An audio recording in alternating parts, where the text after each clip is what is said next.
Lo tengo en línea ya a un querido amigo, un politólogo, un gran analista de lo que pasa en esta Argenlandia compleja de los últimos tiempos, el señor Claudio Charrutini. ¿Cómo te va, Claudio, querido? Feliz año. ¿Cómo le va, caballero? No ¿Cómo hablamos anda? hace tiempo, ¿eh? ¿Cuánto hace que no hablamos? Como nos tenés No olvidado, importa. hermano. ¿Qué Lo pasó? importante es que estamos hablando en este momento. ¿Cómo le va, Exacto. joven? Bien, ¿Cómo anda? bien, Feliz todo año. bien, querido. Igualmente para vos, un gustazo siempre estar en contacto contigo. ¿Cómo estás viendo lo que pasa en estas horas, en este primer mes del 2022, con esta revuelta que hay con el tema económico, la manipulación El primer política? Tenemos de todo, gran dato es el regreso de Santiago Cafiero de los Estados Unidos, Sí. donde trae una verdad. A ver. No hay ninguna campaña internacional en contra de la Argentina. El gobierno norteamericano no está en contra del país. Si Argentina presenta un plan económico serio, bueno. hay acuerdo con el fondo. Ajá. Este es el mensaje que trae Santiago Cafiero. Siempre en el kirchnerismo existe esa teoría de que el mundo está en contra nuestra y entonces nos quieren hundir. Ajá. Bueno, esa persecuta que tiene, es una persecuta que tiene muchos, Claudio, la persecuta habitual. Claro, de la administración Biden fue: muchachos, presenten un plan económico serio y está todo bien con ustedes. Y la verdad ¿Existe un plan? ¿Pero existe un plan, Claudio? Perdón. ¿Existe un plan? ¿Qué decías, Pedro? Si existe un plan, digo, realmente, que eso es lo que nos llama poderosamente la atención y nos preguntamos todos, ¿no? En mi respuesta estaba tratando de elaborar eso. A ver. Básicamente el problema es Martín Guzmán y la negativa del gobierno de armar un plan económico. Pero ¿por qué no quieren armar un plan económico? Gran pregunta. Porque un plan económico te obliga a ceñirte en el gasto. Un plan económico es decir, voy a ganar 100 pesos y voy a gastar 100 pesos. Un plan económico implica de dónde saco los 100 pesos, voy a ver dónde lo destino, por qué acá y no acá. Y el problema es que si vos ves los números fiscales del 2021, el gobierno gastó 2 billones de pesos más de lo que tenía. Tremendo. Claro. Es una barbaridad en cuanto a dinero, porque se financia con emisión de moneda. Ahí está.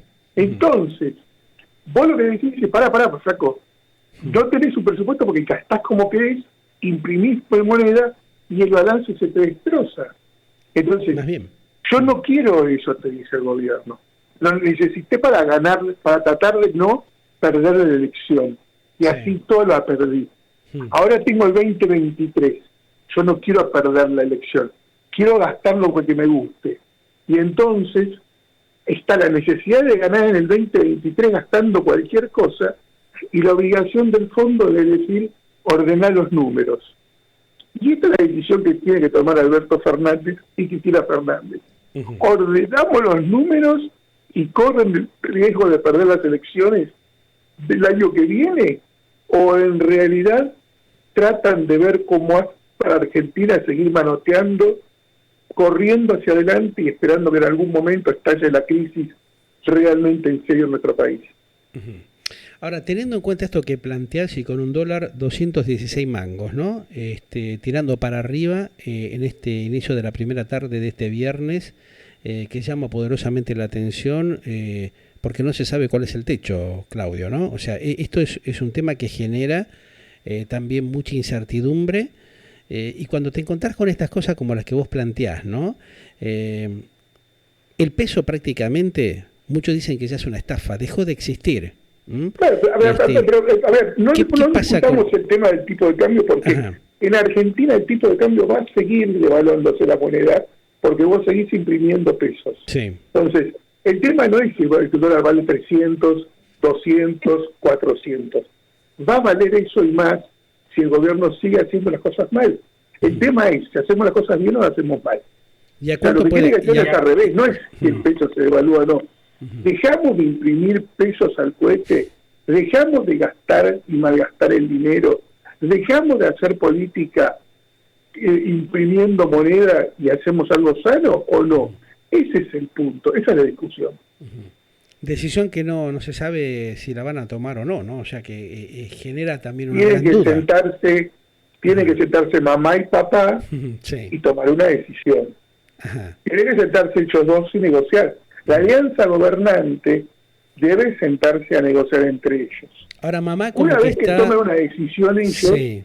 nos la comunicarán a nosotros. Claro, ahora mamá dicen, por ejemplo, vos te referís en este caso a la vicepresidenta Cristina Fernández, está con muchas dudas y papá también no sabe para dónde correr, dicen por lo menos algunos laderos o algunos hombres cercanos al presidente Alberto Ángel Fernández. Esta cuestión de negociar, como dicen algunos, a dos puntas. Por un lado, ir a hablar a los Estados Unidos y después el propio presidente iniciar una gira para reunirse con Putin y con el presidente no solamente de Rusia, sino también de China. ¿No genera también una incertidumbre? ¿No da un mensaje Son cosas claro? distintas. A ver, Argentina va a Rusia Sí. intentando ver si consigue alguna plata prestada de Claro. Rusia. Va a China buscando Igual. ver si consigue Claro.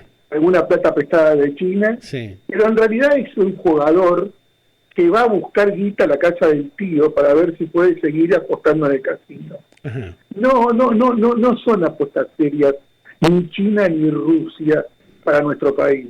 Porque Entonces, en realidad lo que hay que ordenarse es con el fondo claro. y después vemos lo demás. O sea, vos podés darle a China una central nuclear o la construcción de rutas. Vos podés darle a Rusia la administración de los trenes. Ajá. Eso no va a cambiar el perímetro en Argentina desde el punto de vista macroeconómico. Puede cambiarlo políticamente, sin ninguna duda, generar clima de tensiones, esa es otra discusión. Pero lo que sí es cierto es que el tema macroeconómico se ordena con acuerdo del fondo o sin acuerdo del fondo. Básicamente tenés que ir por ese camino. El resto es Argentina tratando de decir que es un país que negocia con todo el mundo con libertad. Cuando en realidad vos vas a ir a Rusia y no sabes qué vas a encontrar, y vas a ir a China y te van a hacer llenar de ceremonias, te van a impresionar con el lujo chino y después vas a terminar firmando acuerdos que Dios sabe cuándo se van a cumplir. Ajá. Temita ese. Ahora, teniendo esta situación externa, ¿no?, de la negociación que está intentando hacer la Argentina, como algunos dicen, dando algunos manotazos de ahogados también para ver cómo recompone su situación decadente y muy complicada. ¿Qué está pasando con la oposición? ¿Qué está pasando justamente con las otras fuerzas de la oposición en materia, digamos, de control o de concientización de estos temitas que están preocupando a la sociedad porque interfieren directamente en el bolsillo de la gente, ¿no? En la canasta familiar, en las tarifas? La oposición pelea una guerra de egos y trata de ordenarse. Guerra de egos. Trata de encontrar un lugar en la discusión pública. Y no la encuentra. ¿Por qué? Porque los radicales creen que se está jugando el 2023, porque Larreta hace su plan presidencial, porque Mauricio Macri seduce diciendo que puede conquistar y volver, porque Pato Bullrich quiere construir tratando de ver si lo suma Milei o no a Juntos por el Cambio, porque en realidad cada uno está haciendo su juego político pensando en el 2023, todos creyendo que ya son gobierno. Y ese es el error más grande de la oposición. En vez de gobernar y de gestionar, están justamente pensando en cómo mantener sus estructuras o armar nuevas, algunas de las cuales ya son conocidas. Lo que deberías hacer como oposición en resultado, principio, ¿no? Lo que deberías hacer como oposición en principio es unirte y articular un discurso atractivo para la sociedad. Claro. Ahora tenés que hablarles a la sociedad y decirle, mirá, ustedes tienen problemas. ¿Cómo se los resuelven? Vamos a ver cómo se soluciona esto. Ahí está. O sea, lo primero que tengo que hacer es hablarle al pobre. Juntos por el Cambio no le habla al pobre. Le habla al tipo de clase media, le habla al tipo de clase baja. Y vos le tenés que decirle al pobre, mirá, yo tengo una opción para vos. Claro. Construirla esa opción. Que en el fondo, por ejemplo, lo hace Milei cuando le dice al pobre, laburá, rompete el tuje, porque con la libertad vas a tener cosas. Exacto. Ese es un discurso muy precario, pero por lo menos le habla. Claro. Baja una línea, digamos, ¿no? Empieza a generar algún tipo de mínima concientización. Primero tenés que hablarle y decirle, hola, existís, Claro. Junto por el Cambio no le habla a la clase baja. Ahora, yendo a esta línea de la oposición política de la Argentina, vos fíjate que muchos se están preguntando en estas horas dónde está Facundo Manes, ¿no? Pensando el camino hasta el 23. Un invento de la Casa Rosada. Por eso, circularon varios rumores, ¿viste? De que se había corrido de sus aspiraciones políticas. Facundo Manes fue un invento de... Cada 15 días se juntan a tomar un cafecito Alberto Fernández y el Coti Nocilla en la Quinta Bolívar. Se juntan, ¿no? O sea, es real. A ver, es real esto, Claudio querido, de que Alberto, sí, por eso te digo, es real esto que estamos diciendo. O sea, Alberto Ángel Fernández, presidente de la República Argentina, se junta con el Coti Nocilla, uno de los hacedores, armadores del radicalismo con bastante frecuencia. ¿Qué significa esto? Que no hay independencia dentro de la política de la Argentina, que es todo un bluff, esto que estamos viendo. Es que en la Argentina se acuerdan un montón de cosas claro. Y los radicales prefieren hacerse los estúpidos. Claro. Prefieren hacerse los estúpidos los radicales y hacerse los no enterados de estas cosas. Algunos dicen de que parece ser... ¿Vos sabés? Hay negocios, hay negocios en la política y hay gente que se sienta con gente.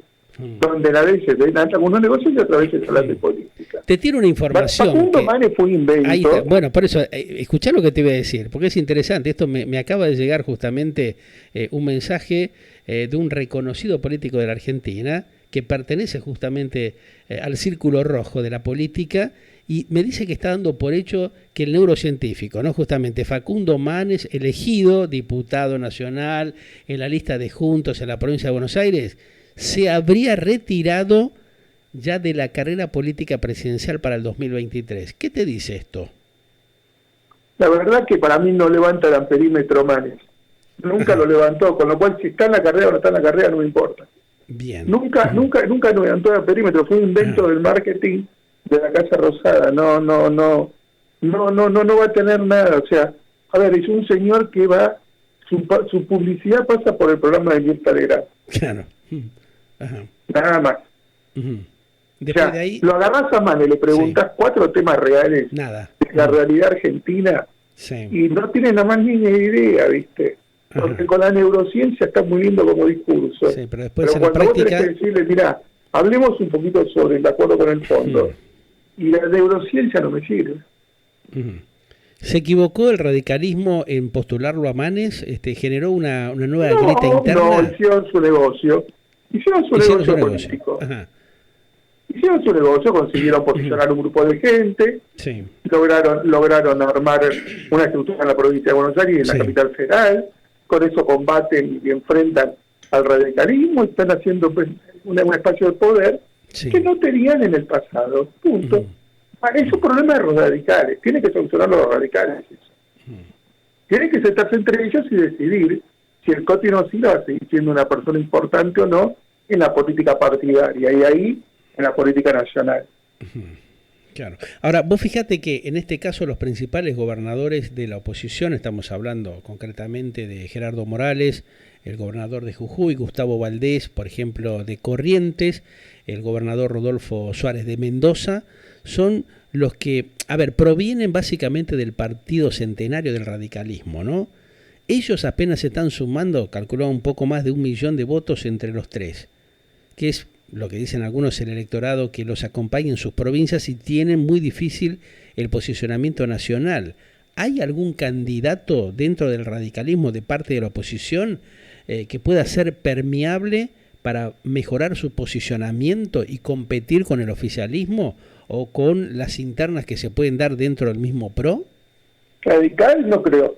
¿No crees? Radical no creo, no, yo creo que el candidato va a salir por el lado de Horacio Reyes Larreta o por el lado de Patricia Bullrich o por el lado de Mauricio Macri.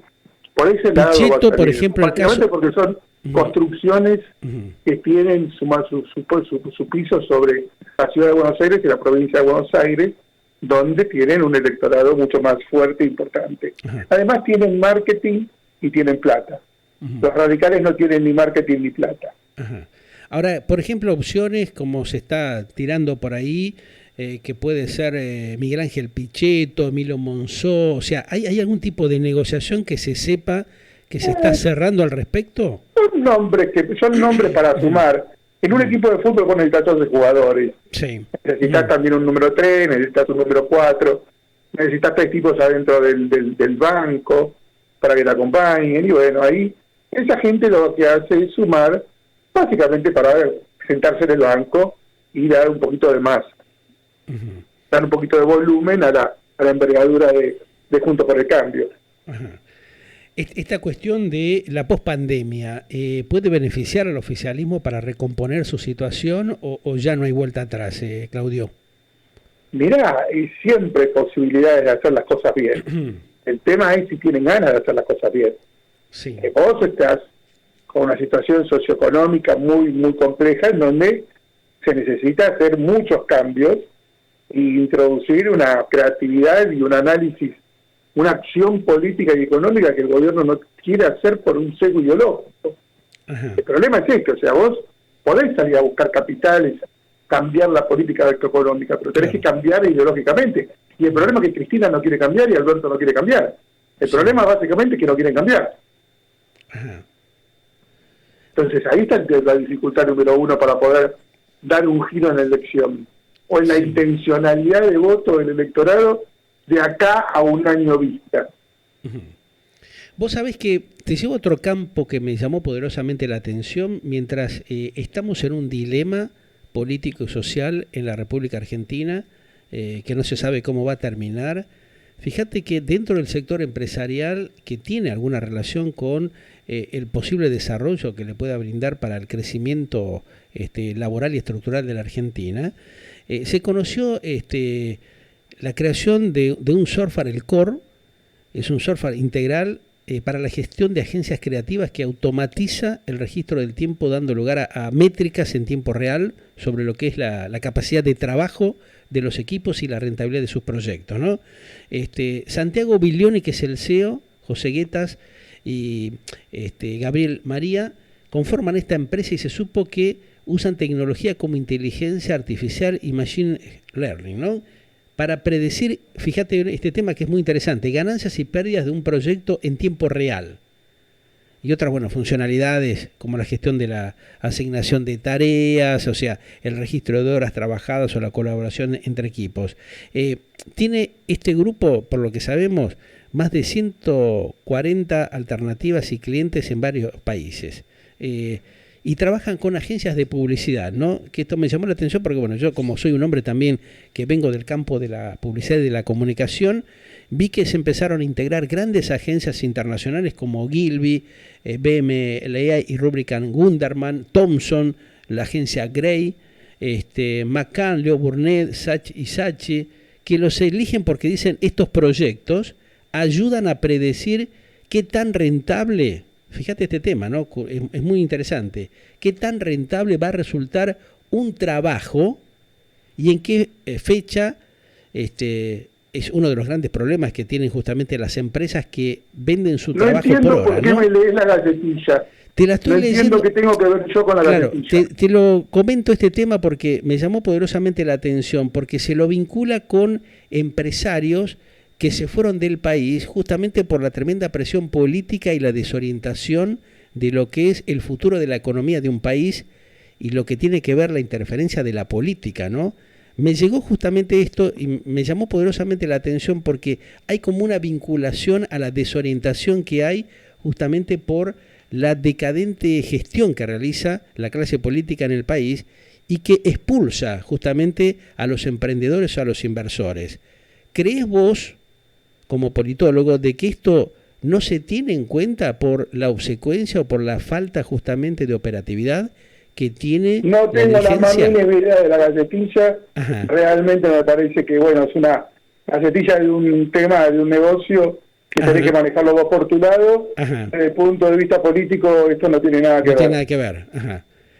No es una gacetilla, es un informe que me llega y que justamente me lo manda un colega diciéndome, mira, presta atención a lo que pasa con esto, ya que estás hablando con un politólogo, a ver si hay alguna relación con una cosa o la otra. Unas 40 gacetillas similares toda la semana. Ajá. Sí.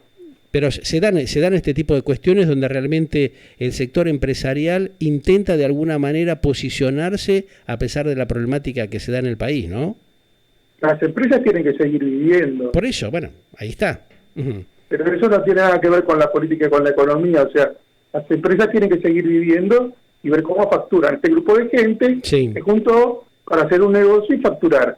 Ajá. Punto, como hace un montón de argentinos todos los días. Pero algunos venden yerba, otros en realidad venden drogas, algunos otros construyen casas, y esta gente decidió hacer esa cosa que acaba de leer. Claro. Ahora, esto que yo te acabo de comentar, tiene que ver, en definitiva, con esta cuestión del descontrol o de la duda que genera algún sector de la política. No tengo la más mínima idea de dónde sale este proyecto, de quiénes son estos muchachos, de qué están buscando. Relacionarlo con la política y la economía no tiene ningún tipo de sentido, porque en realidad yo estoy hablando de macroeconomía, y esto es un conjunto de gente que se reunió para hacer una gacetilla. Realmente no tiene nada que ver con está pasando con los CEOs de nuestro país. Ajá.